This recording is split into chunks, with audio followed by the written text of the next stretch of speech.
Heading डालो भाई, valence bond theory. Valence bond theory, that is VBT.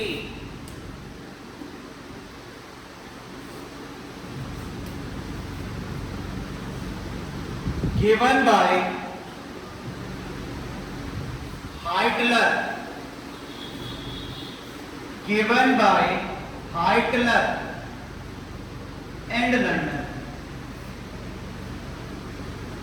Given by Heitler and London.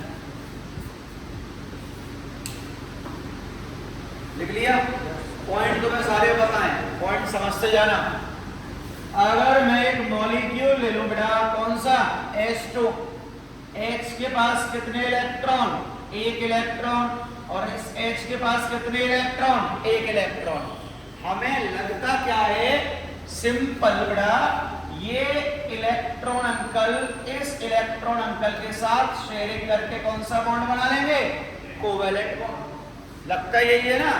ये बोलेगा भाई लड़ा एक काम कर दे, तेरे पास भी एक, मेरे पास भी एक, और मैं ये जानता हूं तू भी मक्कार हो मैं भी मक्कार। मक्कारी का मतलब क्या है? दोनों ही कौन से मेटल हैं? Non metal. ना तो ये इसको देगा ना इसको ये देगा, तो लास्ट में एक ही ऑप्शन बचेगा। क्या होगा बेटा दोनों में? साझा, मतलब शेयरिंग होगी। क्या होगी? शेयरिंग। अब इस शेयरिंग के पीछे बेटा बहुत लंबी कहानी है, तो कहानी सुनते जाना, मैक्सिमम पार्ट आपको पता है ही है। कौन सी बेटा? HEITLER, Heitler and London. अब देखो, हाइड्रोजन की बात करें तो लिखते जाओ चीजें, फिर टाइम लगाओगे बेटा जी तुम। ये क्या है? 1s1, और ये भी क्या हो गया? 1s1, दोनों ही हैं। अब इधर देखो, यहां पर मैं पैटर्न लिख रहा हूं कुछ। Single electron, single electron. दूसरा पैटर्न सिंगल और सिंगल। और थर्ड पैटर्न है सिंगल इलेक्ट्रॉन और सिंगल इलेक्ट्रॉन। और लास्ट पैटर्न है बेटा सिंगल इलेक्ट्रॉन और सिंगल इलेक्ट्रॉन। दिमाग लगाओ और मुझे ये बताओ किस कंडीशन में कोवेलेंट बॉन्ड बनेगा। सुनना, कोवेलेंट बॉन्ड बनने की कंडीशन मैंने अभी बताई थी। और वाइटल जो होता है वो क्या होना चाहिए बेटा जी? Half field. क्या होना चाहिए? Half field. सर ये भी हाफ फील्ड और ये भी हाफ फील्ड। ऊपर देखो, ये भी हाफ फील्ड और ये भी हाफ फील्ड। सर बनेगा सर, चलो भाई मान ली बात। सर ये भी हाफ फील्ड और ये भी हाफ फील्ड बना दो सर। हाफ फील्ड बनाओ सर, हाफ फील्ड बनाओ सर। भाई पहली कंडीशन तुम्हारे अकॉर्डिंग सही है, दूसरी कंडीशन सुनना। Spin off electrons, spin off electron must be what dear? Opposite. Must be opposite. ऐसे लिख लो भाई। देखो ये एक इलेक्ट्रॉन है और ये क्या है? दूसरा इलेक्ट्रॉन। अगर ये क्लॉकवाइज है तो ये क्या होना चाहिए बेटा जी? Anti clockwise. और अगर ये एंटी क्लॉक है तो ये क्या होना चाहिए? क्लॉक। अगर मैं क्लॉक और क्लॉक ले लूं और एंटी क्लॉक और क्या ले लूं? एंटी क्लॉक, तो चेक करो कौन सी कंडीशन करेक्ट है। Clock anti clock correct, anti clock correct, clock clock not correct, anti clock not correct. तो यहां चेक करो, फर्स्ट क्या है? क्लॉक क्लॉक, एंटी क्लॉक गलत, clock anti clock correct, anti clock correct. कितनी कंडीशन करेक्ट है यहाँ पे? दो कंडीशन करेक्ट है।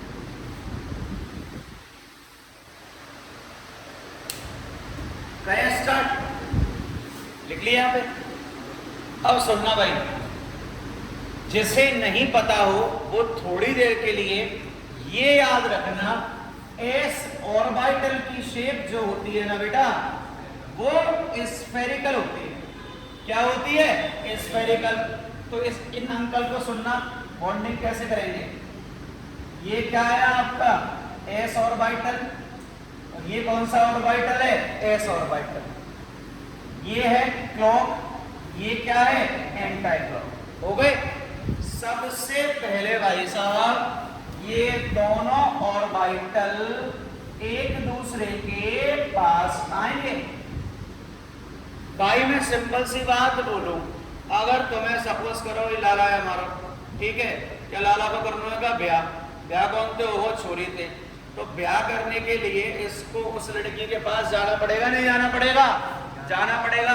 बिना जाए शादी हो जाएगी का? साहब कोविड चल रहा हूं, मैंने तो शादी ऑनलाइन कर ली। वो तो पॉसिबिलिटी नहीं है कि सर कोविड चल रहा था, पंडित जी बैठे, लड़की कहाँ बैठी साहब?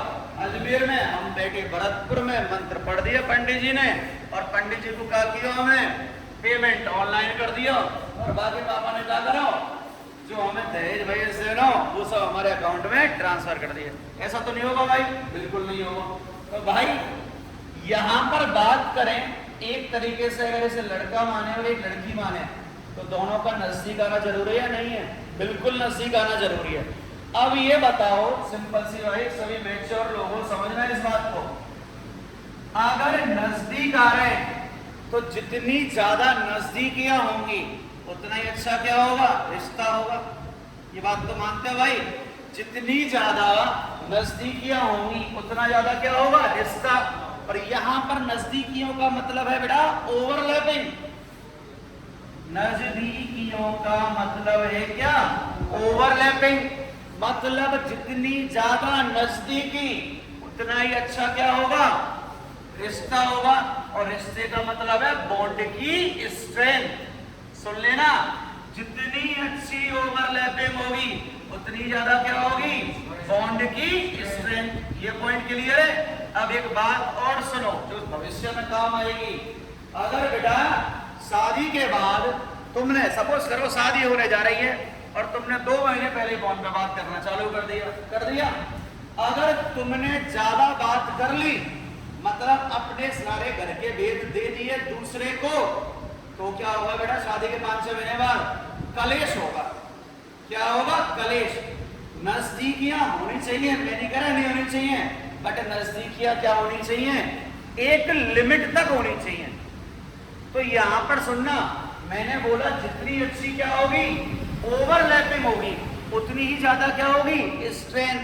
बट बेटा ओवरलैपिंग जो है ना वो 50% से ज्यादा नहीं होनी चाहिए।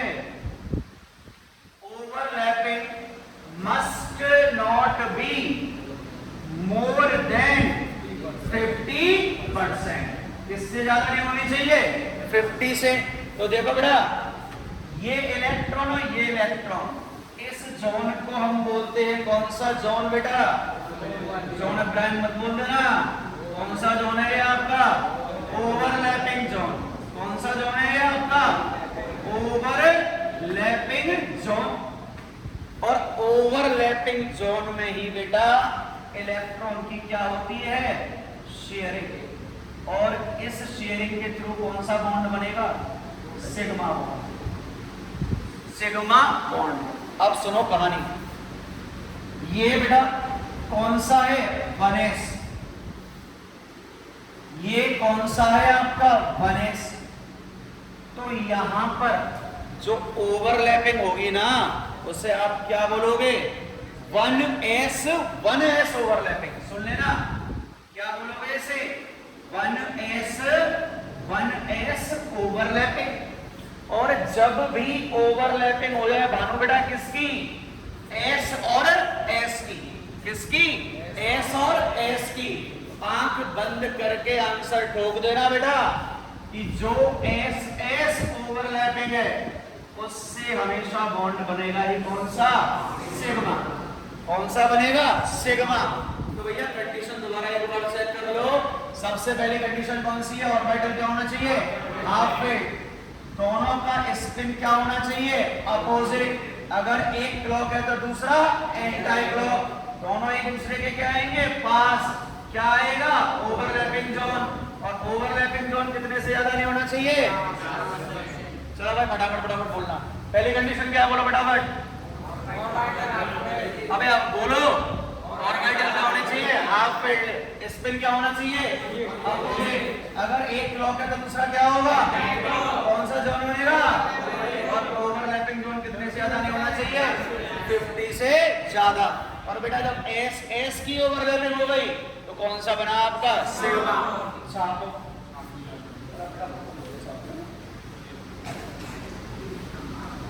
डन।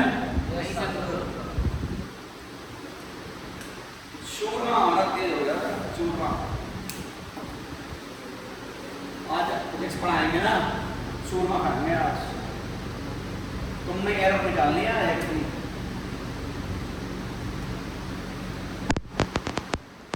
क्लियर?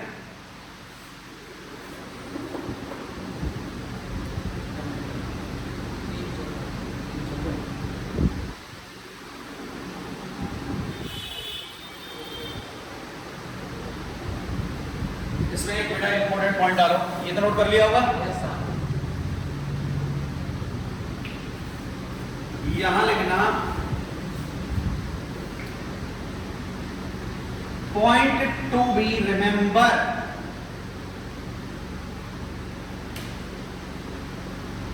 लिखना है आपको क्या? Point to be remember. मैंने अभी क्या बोला? जितनी रिश्ते में क्या होंगी? नजदीकियां, उतना ही रिश्ता क्या बनेगा? अच्छा। तो जितनी ज्यादा ओवरलैपिंग होगी उतना ही क्या बनेगा आपका? स्ट्रॉन्ग बॉन्ड बनेगा। तो बेटा सुनना, stability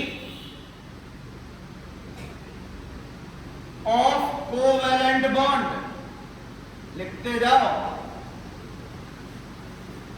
directly proportional to extent. Extent मतलब मात्रा, जितना ज्यादा होगा। एक्सटेंट ऑफ ओवरलैपिंग, जो इसकी थ्योरी है उसे लिखेंगे बेटा नेक्स्ट लेक्चर पर। अच्छा एक सिंपल सा क्वेश्चन पूछ लो। अगर कहीं पर एक्सटेंट 30% है, कहीं 40% है, कहीं 45% है और कहीं क्या है 60%, तो मैंने ये बोला जितना अच्छा रिश्ता होगा उतना ज्यादा क्या होगा? Strong bond. सबसे ज्यादा कौन सा होगा? कौन सा? 45। क्यों बेटा? 60 ज्यादा है ना, 50 से क्या नहीं होनी चाहिए? ज्यादा। तो रिश्ता रह जाएगा आधा। लिखो 45। खत्म हो जाएगा बेटा रिश्ता।